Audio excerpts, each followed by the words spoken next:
What is going on, guys? Welcome back to yet another video, and today we're going to be continuing our series where we talk about how to get into each discipline by talking about my favorite discipline, which is canopy piloting. So without further ado, let's get started.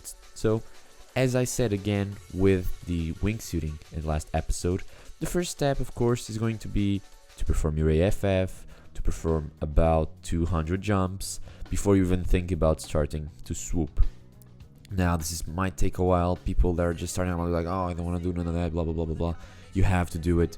It's mandatory. And, of course, you can, as I mentioned in wingsuit flying, you can do something to help you better understand and better progress once you get to the point where you're actually going to start swooping. So, in this case, it's going to be to do canopy courses and get coaching and have your mentor or your coach teach you as much as possible about canopy piloting. You can have theoretical knowledge and learn that knowledge by learning everything you can about wings, about the way you're going to progress, and of course you can learn how to fly your wing, whether it's a 220, a 200, a 190, 170, whatever it is. You can learn how to be better at doing flares, and you can learn how to be better at doing everything before the actual landing. Everything from how to fly your pattern, how to fly with other people in the sky, how to respect other jumpers, how to do a good circuit, all that stuff you can learn before you actually pick up fast wings. So that's exactly what you should do before you actually go out and start swooping. You should learn and do a good progression from your jump number 1 to your jump number 200. Before we move on, I want to give you guys a quick disclaimer. Do not learn from the internet. The internet's not a place to learn. You should learn with your mentor, with someone experienced in a job zone in person, okay? You don't need to pay them, just someone that you know is your mentor. If you're paying them, they're your coach. If they're just your mentor, they're your mentor, okay? So again, one of the things about these different steps is you can die in all of them, okay? You can die in a 150 doing a 90-degree turn, or you can die with a 62 square feet canopy doing a 1080 on a competition. You can die in all of these steps, okay? This is swooping. This is serious stuff. You are gonna get hurt for sure. Like along your career, you might even just a scrapped knee or something, whatever, you are gonna get hurt. It's not a pain-free experience. You will get hurt a few times. They might be serious, they might be not serious. You might be able to jump 20 minutes later or 20 months later. It all depends on how smart you are and how you use that knowledge. Of course, you might be very smart and know everything. If you don't apply it to your day-to-day jumping, you can get hurt, and you will get hurt for sure. Okay, so now that I've talked about this, let's actually go into the first step, which is going to be where you actually start your little baby swooping career, where you start your 90s. So picture this: you have about 300 jumps. You're jumping a, let's say, 170, 150. You're loading it at 1.0. You're flying a D tier canopy, like I mentioned on the tier list. You can watch that video. You're gonna start doing your 90-degree turns. Now, of course, the recovery arcs are gonna be fast, and it's not gonna be a lot of fun. The fronts are gonna be heavy, blah blah blah, and you only have 300 jumps, so it's not the best to start doing 90s, but you can. First things first, you gotta do them up there. Do some high pulls, talk to the pilot, do some high pulls, talk to the ground control as well and the safety, but whatever. Do some high pulls, just, we just hop and pop at 6,000 feet. There will be plenty of enough time to practice 90-degree turns up there in the sky above 2,000 feet. That's what you should do. You should be very, very comfortable with the movement of picking up the front risers, performing double front turns, letting go, touching those rears, toggle stabbing to save your life. You should be comfortable with all those movements. When you are, you can start bringing them down into the ground. Step 2 is going to be your wing loadings between 1.2 and 1.4. Now you might be flying a 120, a 135 C tier canopy. This is your katanas, your crossfires. It's what you're going to be flying. You're going to be having about 600 plus jumps, bare minimum of course being 600 jumps. And you're going to start doing your 270s. This is exactly as it sounds. You're going to get coaching, of course. Your coach is going to teach you how to progress from 90s to 135s, then to do 45 degrees less than 270, and finally doing 270s. First of all, again, you have to do them again up there with your eyes closed, with your eyes open. You got to be comfortable with the movement. It has to be second nature in the sky before you actually progress it onto the ground. There are hundreds of techniques and little tips and tricks and conscious safety things you need to know before you start. That's why you don't learn in the video. This is only about the progression that you will be doing. Next, step number 3. Now, this is a step that's very, very exciting. It's your first cross-braced canopies. Now, let's talk about canopies a little bit here. On the wing loadings 1.0, you'll be flying maybe a Saber-2, a Sapphire, something like that. On the wing loadings 1.2 to 1.4, you're probably going to be flying something like a Katana or a Crossfire. But now, all of these canopies, you can buy new or you can buy used. My personal opinion is that if you have an end goal of flying a fast canopy, you shouldn't be buying canopies new. I mean, it's good for the manufacturer, and if you do have the money and you plan on staying on that canopy for quite a while, over a year, over 2 years, you should buy a new canopy if you're financially comfortable to do so. But if you're only planning to do the minimum bare amount of jumps that you can before you progress, maybe you should consider buying a used canopy. It's good for the environment, I guess. I don't know. But consider buying a used canopy, especially as your first cross-braced canopy. If you're getting a cross-braced canopy, you're probably going to want to progress onto even faster canopies. And again, on the step 3 here, on the 1.6 to 1.8 wing loadings, you'll be looking at your first cross-braced canopies, usually between the 103 to 96 sizes. Of course, if you're really, really big, maybe a 120, I guess.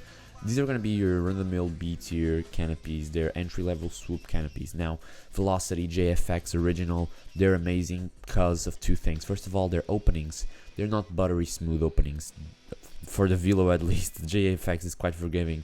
But for the Velo, they're not going to be super smooth Leia openings. They're going to be aggressive. They're going to demand from you. And what that's going to teach you is how high-performance canopy behaves during openings. The Leias, they open good because the jumpers jumping them know how to pack, know how to position their body, and know how to control those openings. Because they're used to shitty openings from 7-cell cross-brace canopies. That's true. From the non-elliptical, old school, Extreme VX, Extreme FX, JFX, JVX, Velo, Comp Velo 2, they are shitty openings, and you get used to it. And that's an important part of your career. Not everything is you know, sugar and spice and everything nice. Of course, the JFX2, you can buy it in a JFX2. It's expensive, but you're gonna get what you paid for because it's an amazing piece of engineering for beginners.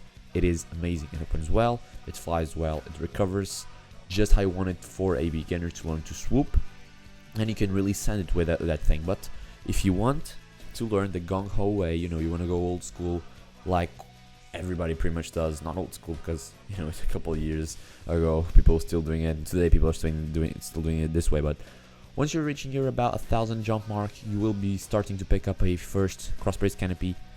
Go for the older canopies. You can get a beat up canopy with beat up lines and just change it.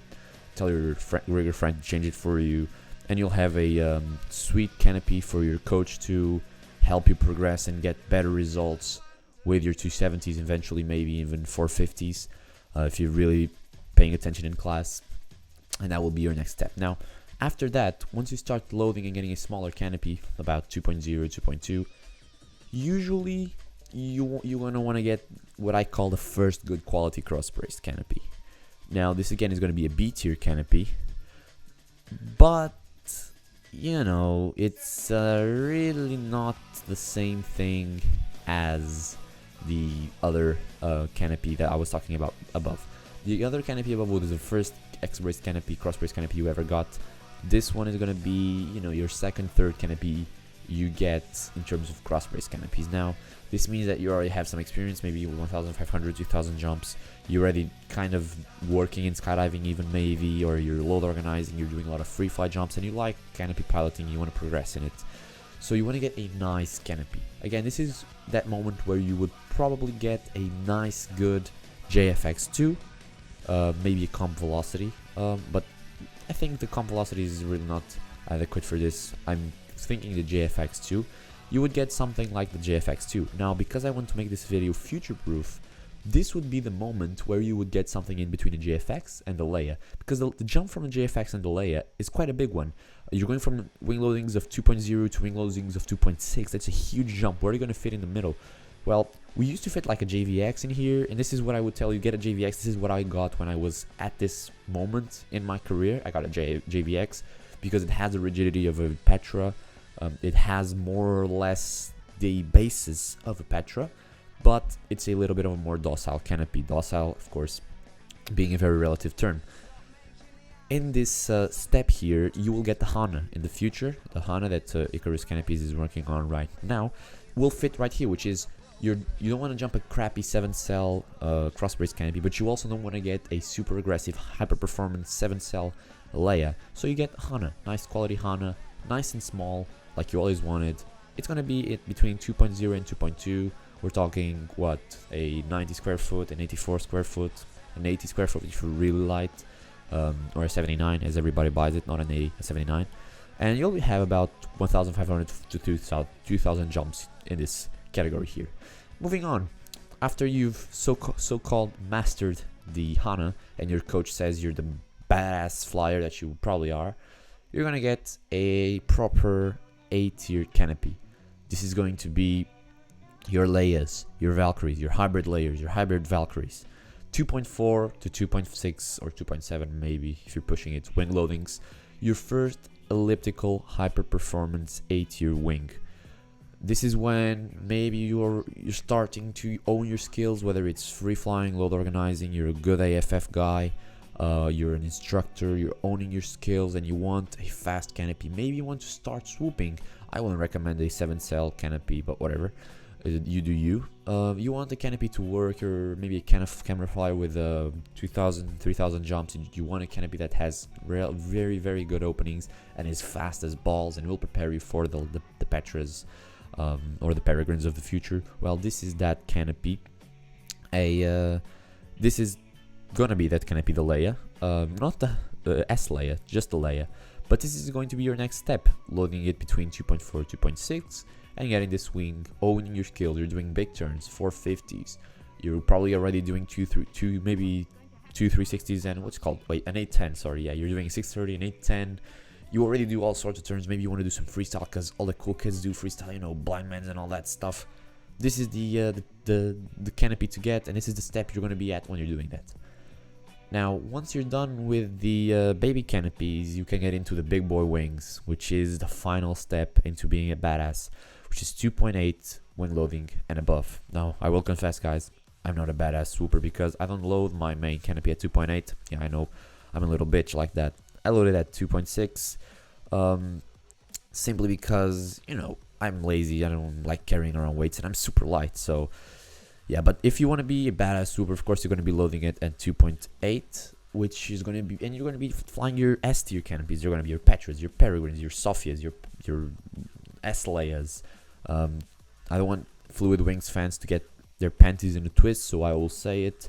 The HK, is it the HK? Yeah, the HK, I've jumped it once already, so I can confidently say it's a cool wing, I guess. Whatever, just jump a Petra.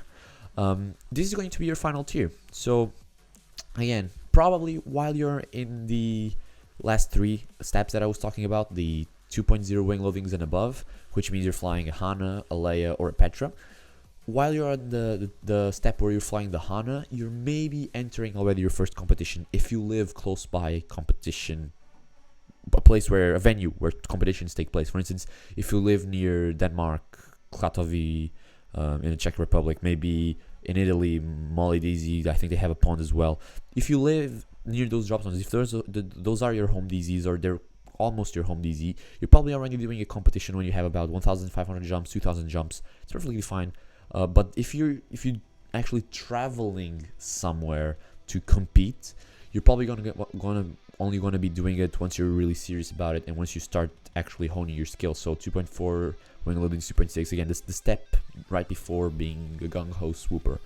But once you're at 2.8, really competing is your life. You can't miss a competition. You're completely addicted to small wings. You have like 3 of them, and you justify them as being one for zone accuracy, one for speed, and one for just regular distance. And then you're talking to yourself and trying to convince yourself to get a ultra small one. We're talking sub 60 here to do so-called XRW, aka you're gonna sell it after 50 jumps because you just don't use it. You just use the 62 that you have with tons of weight on because it's easier than to change your setup all the time. And who wants a 57 anyways? Well, I do, but I'm kind of light. So yeah, So when you're at this tier, man, this step, you're done. You're a swooper. Congratulations, you probably own a pair of swoop pants, which are just regular pants, but they have cuffs that go below the knee, and they have a little pocket to put your RDS, and that pocket always gets dirty because it's the first thing that touches the ground after your butt. Oh, your pants are always ripped, of course, unless you jump in Czech Republic or the northern European countries where it's all grass. In that case, your pants are always green. One of your shoes is always wet, which is the right foot. If you touch the water with the right foot, and in every picture that you have post jump, one of your feet is actually darker than the other because water. You're constantly smelling like horrible swamp because you're always inside of the pond because you love freestyle. This is not a problem that happens to me because I don't like freestyle, but yeah, you're always smelling, and you smell, and if you have an office, your office smells because your shoes smell. You dry them quickly to go on the next load. Everything smells. Oh, and by the way, if you're on this tier, on this step, sorry, you might as well start buying spare clothes to have on the DZ because you're gonna need them. Spare boxer shorts, spare socks, spare shoes. I don't use socks in the summer simply because they always get wet. Okay guys, that was just a little rant in the end there. So I hope this was helpful for you if you're starting to think about getting into swooping, whether you have 30 jumps or you have 3,000. You might have learned something, or at least you might have had a good laugh thinking about when you were on each of these steps.